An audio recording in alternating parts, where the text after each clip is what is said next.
Good morning सगळ्यांना. कशा आहात तुम्ही सगळे? मजेत? मी पण मजेत आहे. चला मग आज आपण श्रावण स्पेशल एक छान कोशिंबीर बनवूया. चला मग तुम्हाला साहित्य दाखवते मी. तर या ठिकाणी आपण इथे ॲपलची कोशिंबीर बनवणार आहे. तर इथे मी छान 2 ॲपल घेतलेले आहे आणि इथे घेतलेला आहे 1 कटोरी दही आणि शेंगदाण्याचा कूट. भरड आहे, अशी बारीक नाही आहे. आणि इथे घेतलेली आहे साखर आणि आपल्याला लागणार आहे थोडं यामध्ये थोडं अगदी मिरची पेस्ट म्हणजे आपला ठेचा किंचित आणि मीठ. बस एवढंच साहित्य आपल्याला लागणार आहे. छान आपण ॲपलची कोशिंबीर बनवणार आहे. चला मग सुरुवात करूया. इथे आपण छान 2 ॲपल घेतलेले आहे. छान कटिंग करून घ्यायची त्याची बारीक अगदी.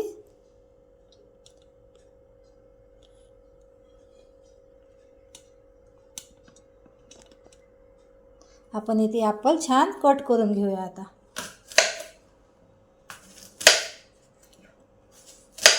पण ही कोशिंबीर आपण कशासोबत खाणार आहे ते तुम्हाला सरप्राईज आहे. इथे छान मी आता ॲपलची कटिंग करून घेणार आहे. तुम्हाला साल जर काढायची असेल तर तुम्ही काढू शकता, पण मी इथे काढत नाही आहे, तसेच राहू देत आहे. छान इथे अशी अगदी बारीक आपल्याला याची ॲपल कट करून घ्यायचे. अगदी बारीक करायचे आहे कट. खूप जेवढे तुम्हाला बारीक करता येईल ते कट तेवढे तुम्ही बारीक करा. अशा पद्धतीने छान अगदी खूप असं बारीक करायचे आपल्याला, कारण की आपल्याला त्याची कोशिंबीर बनवायची आहे. आणि ते कशासोबत खाणार आहे आपण, तर श्रावण स्पेशल आपली एक डिश आहे, ते मी तुम्हाला दाखवणारच आहे. तर आधी आपण कोशिंबीर बनवूया. अशा पद्धतीने छान आपण हे कट करून घेणार आहे. खूप अगदी छान बारीक कट करून घ्यायचे आपल्याला. अशा पद्धतीने तुमच्याकडे जर खूप बारीक होण्याचं काहीतरी यंत्र असेल तर त्यामध्ये तुम्ही करू शकता. तर माझ्याकडे तर नाही आहे, तर मी असंच कट करते आहे आपल्या चाकूने. तुमच्याकडे नक्की असेल. अशा पद्धतीने छान आपण ॲपलचं अगदी बारीक कटिंग करून घेणार आहे. चला मग आता मी हे सर्व दोन्ही ॲपलचे छान बारीक कट करून घेते. चला मग आता आपण आपली कोशिंबीर तयार करून घेऊया. इथे आपण दही, हे कोशिंबीर, आता हे ॲपल कापून घेतले आहे, हे काळे पडतात, तर त्यामध्ये आपण थोडं लिंबू पिळलं तरी चालते, पण आपण या ठिकाणी दही टाकत आहे त्यामुळे लिंबू पिळायची काही गरज नाही. तर इथे मी अगदी थोडं मिरचीचा ठेचा टाकत आहे, अगदी छान टेस्ट यायला आपल्याला. थोडा अर्धा चम्मच टाकून घ्यायचा आपल्याला. मी इथे टाकून घेते छान असं टेस्ट यायला. आणि इथे आता शेंगदाण्याचं कूट आहे, ते मी थोडं अगदी 1 चम्मच टाकते आहे आणि 1 चम्मच साखर घालते आहे. हे बघा छान टेस्ट यायला. आणि इथे दही घेतलेलं आहे आपण, छान घट्ट दही आहे, हे आपण यामध्ये टाकून घेणार आहे. असं हे बघा अगदीच छान याला छान असं मिक्स करायचं आता आपल्याला. दही असल्यामुळं ते काळे पडणार नाही, कारण की आपण कट केल्यानंतर काळे पडतात. तर त्यामध्ये थोडं लिंबू पिळलं तरी चालतं किंवा लवकर दही टाकलं तरी चालतं आपल्याला. इथे छान येतं. थोड्या वेळाने याला पाणी सुटतं.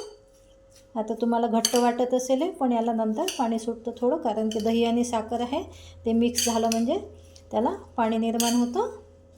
इथे आपण छान आपली ॲपलची कोशिंबीर तयार केलेली आहे श्रावण स्पेशल. छान इथे मीठ टाकलेलं नाही आपण, आता मीठ टाकून घेऊया. उपासाचंच आपण मीठ घेणार आहे इथे. यामध्ये आता आपण थोडं मीठ घालून घेणार आहे. हे बघा मीठ घातलेलं आहे आपण. सेंधी मीठ घालायचं आहे आपल्याला यामध्ये. हे बघा याला आता पाणी सुटते आहे. छान आपली ॲपलची कोशिंबीर अगदी रेडी आहे. खायला तर खूप टेस्टी लागते. हे आता तुम्हाला घट्ट दिसत असेल पण याला थोड्या वेळाने आता याला पाणी सुटणार आहे. हे बघा छान आपली कोशिंबीर एकदम रेडी आहे. तुम्हाला जरी आवडती कोशिंबीर हे टाकायची असेल, कोथिंबीर, ते पण टाकू शकता. थोडी आपण टाकूया, अगदीच थोडी टाकूया. इथे आपण छान अशी थोडी कोथिंबीर पण टाकून घेऊया. अगदीच थोडी, कोणाला चालत असेल तर टाकावी, नाही तर ऑप्शनल आहे. इथे छान कलर यावा किंवा छान लुक यावा आपल्या डिशला, म्हणून आपण इथे आता अगदीच थोडी कोशिंबीर टाकलेली आहे. आपली ॲपल कोशिंबीर रेडी आहे. चला मग आता आपण दुसरा पदार्थ बनवूया. हे कोशिंबीर आपण खाणार कशासोबत आहे, तर आपली श्रावण स्पेशल एक डिश आहे, ते बनवूया आता आपण. गुड मॉर्निंग सगळ्यांना. चला मग आज आपण श्रावण स्पेशल पराठा बनवणार आहे उपवासाचा. तर चला मग तुम्हाला आता साहित्य दाखवते मी. तर या ठिकाणी आपल्याला उकळलेले बटाटे लागणार आहे. मी छान कुकरमध्ये उकळून घेतलेले आहे बटाटे. या ठिकाणी मी 3 बटाटे घेतलेले आहे. इथे छान त्याचे फोत्र वगैरे काढून घेतलेले आहे. आणि कोथिंबीर लागणार आहे, ऑप्शनल आहे. तुम्हाला जर चालत असेल उपवासाला तर टाका, नाही तर स्किप करू शकता. आणि इथे लागणार आहे आपल्याला हिरव्या मिरच्याचा ठेचा. 6-7 मिरच्या घेतलेल्या आहे तिखट छान, त्याचा ठेचा करून घेतलेला आहे. आणि इथे एक छोटी वाटी घेतलेला आपल्या शेंगदाण्याची भरड. आणि मीठ, शेकासाठी लागणार आहे आपल्याला छान साजूक तूप. आणि याच्यामध्ये आहे शिंगाड्याचं पीठ आणि भगरचं पीठ यामध्ये.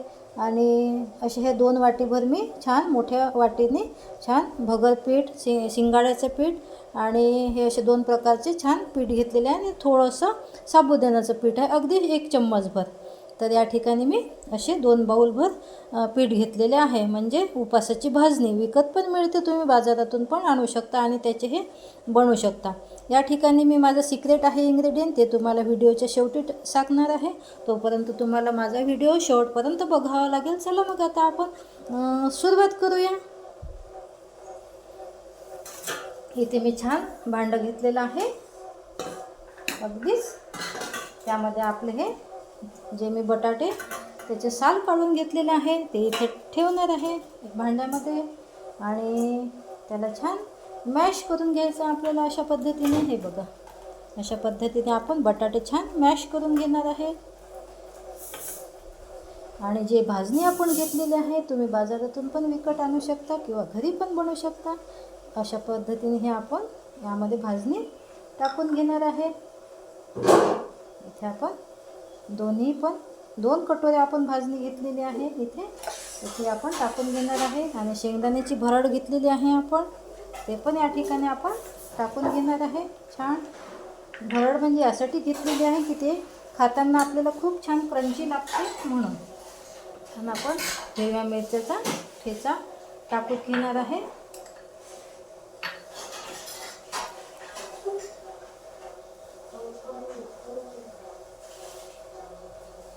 इथे आपण छान हिरव्या मिरच्याचा छान तिखट आहे हिरव्या मिरच्या, त्या पण आपण याच्यामध्ये टाकून घेतलेला आहे. आणि थोडं हिरव्या मिरच्याच्या ठेच्यामध्ये मी लिंबू पिळून घेतलेला आहे, कारण की त्याची टेस्ट खूप भन्नाट येते.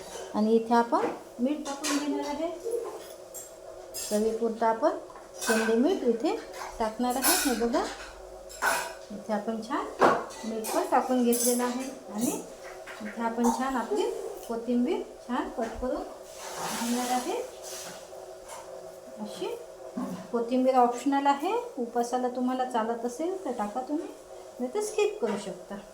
तर या ठिकाणी आपण छान सर्व याच्यामध्ये टाकलेलं आहे.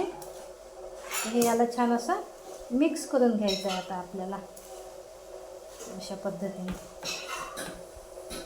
छान असं आपल्याला मिक्स करायचं आहे. आता खायला खूप छान लागते हे पराठे, अगदी आपली भूक जाते. एकादशीला वगैरे आपण खाऊ शकतो पराठे हे छान. अशा पद्धतीने याला छान मिक्स करून घ्यायचं आहे. अशा पद्धतीने तुम्हाला जर ते घट्ट वाटत असेल करायला तर अगदी 1 चम्मच पोह्याचा 1 चम्मच तुम्ही अगदी पाणी टाकू शकता. किंवा असं थोडा वेळ ठेवून दिलं की छान असं मऊसर होते ते. नंतर तुम्ही 2-3 मिनटं याला भिजून असं ठेवून द्यायचं आहे. बघा चला मग आता मी हे छान भिजवते आहे याला. अगदीच 1 चम्मच याच्यामध्ये आपल्याला पाणी घालायचं आहे पोह्याचं. अशा पद्धतीने आपला हा अगदीच गोळा छान तयार होतो. छान मी आता भिजवून घेते गोळा. चला मग आता आपण बघूया की आपलं हे गोळा कसा झालेला आहे. तर अशा पद्धतीने आपला हा गोळा छान झालेला आहे. हे बघा अगदी कणकेसारखा गोळा झालेला आहे. मस्त एकदम छान झालेला आहे. हे बघा छानच याचा गोळा करून घ्यायचा आपल्याला. इथे मी गॅसवरती तवा ठेवलेला आहे आणि एक केलेला पण आहे मी. हे बघा असं छान आपला एक झालेला आहे. तर तुम्हाला करून दाखवते मी. छान असा गोळा बनतो. हे बघा कुठेही चिकट नाही, काही नाही आणि अगदी छान पोळीच्या आपल्या पोळीला जसा करतो आपण तसा छान आपला हे बघा गोळा झालेला आहे. आणि जे आपण पीठ टाकलेलं होतं शिंगाडा आणि राजगिऱ्याचं आणि भगरचं, तेच पीठ आपल्याला थोडं वाटीभर काढून ठेवायचं आहे बाजूला याला घोळण लावण्यासाठी. तर या ठिकाणी आपण याला छान घोळण लावून घेऊया. जशी आपण पोळी करतो त्याच पद्धतीने आपल्याला हे छान असं लाटून घ्यायचं. अगदी कुठेही फाटत नाही, काही नाही, चिपकत नाही. छान अगदी याचे पराठे होतात. तर हे बघा छान लाटल्या जातं, असं काही प्रॉब्लेम नाही, आरामशीर अगदी. आणि हे गोळा जो आहे पिठाचा तो तुम्ही दिवसभरही ठेवू शकता, काही प्रॉब्लेम नाही. उद्या पण ठेवू शकता आणि छान मुरतं. जेवढा जास्त राहील तो गोळा तेवढा छान मुरतो. हे बघा इथे छान आपण छोटासाच पराठा, आपण छोटे छोटेच पराठे बनवूया, छान वाटतात ते. तर इथे आपण मी तव्यावरती छान पराठा टाकलेला आहे. आता छान याला शेकून घेऊया आपण. इथे मी छान, तुम्ही तेल किंवा तूप टाकू शकता. मी इथे तेलच वापरत आहे, नंतर मी त्याला तूप लावेल. इथे छान आपण तेलाने याला छानपैकी भाजून घेऊया. कुठेही तुटत नाही, फुटत नाही, काहीच नाही. फक्त थोडा याला वेळ लागतो भाजायला, म्हणजे ते सर्व पदार्थ आपल्याला शिजू द्यायचे असतात ना. तर छान खरपूस आपला पराठा आपण इथे भाजून घेणार आहे. छान तेल लावलेलं आहे मी. हे बघा कुठेही तुटत नाही, कुठेही काही होत नाही. याला छान आपण असं तेल लावून घेऊया. कुठेही चिपकत नाही, हाताला पण चिपकत नाही. अगदी छान असं भाजून घ्यायचं आहे. आणि आपण छान छोटे छोटेच पराठे बनवणार आहे. हे बघा खूप छान भाजून घ्यायचं आहे त्याला. अगदीच गोळा पण तुम्ही दिवसभर ठेवू शकता छान, अगदी काहीच होत नाही त्याला. हे बघा आणि छान याला खरपूस आपल्याला भाजून घ्यायचं आहे असं. हे बघा तुपामध्ये पण भाजू शकता तुम्ही, अगदी छान. हे बघा छान असं मी आधी पण बनवलेलं आहे. खूप छान खरपूस बनतो आणि दिसायला तुटत नाही, काही नाही. हे बघा आणि खायला पण टेस्टी लागतो. अशा पद्धतीने आपण श्रावण स्पेशलमध्ये काहीतरी वेगळं म्हणून आपण पराठे आज बनवलेले आहेत. आणि जी कोशिंबीर बनवली आहे आपण ॲपलची, ती आता आपण यासोबतच खाणार आहे. खूप छान लागते ती खायला, कोशिंबीर ॲपलची. आणि उपासाला चालतो म्हणून आपण ती कोशिंबीर ॲपलची बनवलेली आहे. पराठा छान खरपूस भाजून घ्यायचा आहे. आणि चॅनलला नवीन असाल, तुम्हाला माझी जर रेसिपी आवडत असेल तर प्लीज मला सबस्क्राईब करा. आणि कमेंट्समध्ये सांगा तुम्ही कुठून व्हिडिओ बघता माझे. मला छान वाटेल, मोटिवेशन झाल्यासारखं वाटेल, मोटिवेट झाल्यासारखं वाटेल मला. आणि तुम्ही जर कमेंट्स केली मला छान तर मला छान वाटेल आणि मला उत्साह येईल रेसिपी बनवण्याचा. आणि थोडं याला वेळ लागतो भाजायला, म्हणून छान खरपूस हा पराठा आपण भाजून घ्यायचा आहे. बघा अगदी हा गोळा आहे एवढा मी केलेला आहे. आणि हा दिवसभर तुम्ही ठेवू शकता. जेवढा हे छान मुरेल तेवढा छान आपला पराठा बनतो. अशी काही घाई करायची नाही, भिजवला लगेच करायचं असं नाही. त्याला छान मुरू द्यायचं. जेवढा तो मुरेल तेवढा छान पराठा बनतो आपला. काही आपल्याला घाई नसतं करायची. आणि थंडे पण छान लागतात हे पराठे. अगदीच बाबा कोणाला गरमच आवडतं असं काही नाही, गरमही द्यायची काही हे नाही. अगदी छान थंडे पण छान लागतात हे पराठे. अशा पद्धतीने आपण छान, यामध्ये तुम्ही बटाट्याच्या ऐवजी, बटाटा खात नसेल तर तुम्ही त्यामध्ये रताळे असतात ते पण टाकू शकतात. आणि हीच आहे आपल्या आजच्या व्हिडिओची टिप्स. बटाट्याऐवजी तुम्ही रताळे पण यामध्ये घालू शकता आणि त्याने पण पराठा अगदी छान होतो. खरपूस भाजून घ्यायचा आपल्याला. हे बघा खूपच टेस्टी झालेला आपला पराठा, कारण दिसायलाच किती सुंदर दिसत आहे तो. हे बघा खूप सुंदर आपला पराठा झालेला आहे. आपण टोपलीमध्ये ठेवणार आहे याला आणि दुसरा पण करणार आहे. अशा पद्धतीने आपण छान उपासाचे पराठे खायला पण छान लागते. तुमच्याकडे जर लिंबूची चटणी असेल, लिंबूचं लोणचं राहतेच आपल्याकडे, सर्वांकडे राहतेच सगळ्यांकडे, तर लिंबूच्या लोणच्यासोबत तर खूपच छान लागतो हा पराठा खायला. हे बघा अगदी छान झालेला आहे. तोडून पण दाखवते मी तुम्हाला. हे बघा खायला तर काही विचारूच नका, खूप छान लागतं.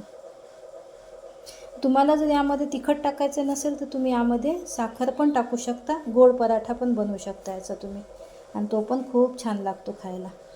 हे बघा आता पुन्हा आपण करून घेऊया. आणि हे पराठे केल्यानंतर अगदीच ताटात ठेवायचे नाही, त्याला टोपलीमध्ये ठेवायचे. अशा पद्धतीने मी इथे ठेवलेलं आहे टोपलीमध्ये, कारण की छान त्याला मग आणखी एक क्रंचीनेस येतो. इथे आता छान मी आणखी पराठे बनवून घेते. वेलकम बॅक माय चॅनल. चला मग आता आपण छान उपासाचे पराठे बनवलेले आहे, आणि त्यासोबतच आपण ॲपलची कोशिंबीर बनवलेली आहे, आणि छान गोड गोड आपलं लिंबाचं लोणचं त्यासोबत. तर कसे वाटले आमचे हे आज उपासाचे पराठे तुम्हाला? हे बघा किती सुंदर झालेले आहे आपले उपासाचे पराठे, आणि कोशिंबीर लोणचं किती टेस्टी डिश झालेली आहे. अगदी काही आपल्याला भूक लागणार नाही. अशा पद्धतीने आपण श्रावण स्पेशल म्हणून उपासाचे पराठे आणि कोशिंबीर बनवलेली आहे. कशी वाटली मग तुम्हाला आजची माझी श्रावण स्पेशल डिश? तुम्ही पण नक्की करून बघा आणि कमेंट्समध्ये मला नक्की सांगा की आवडली की नाही तुम्हाला. चला मग भेटूया नंतरच्या व्हिडिओमध्ये. Take care. Bye bye.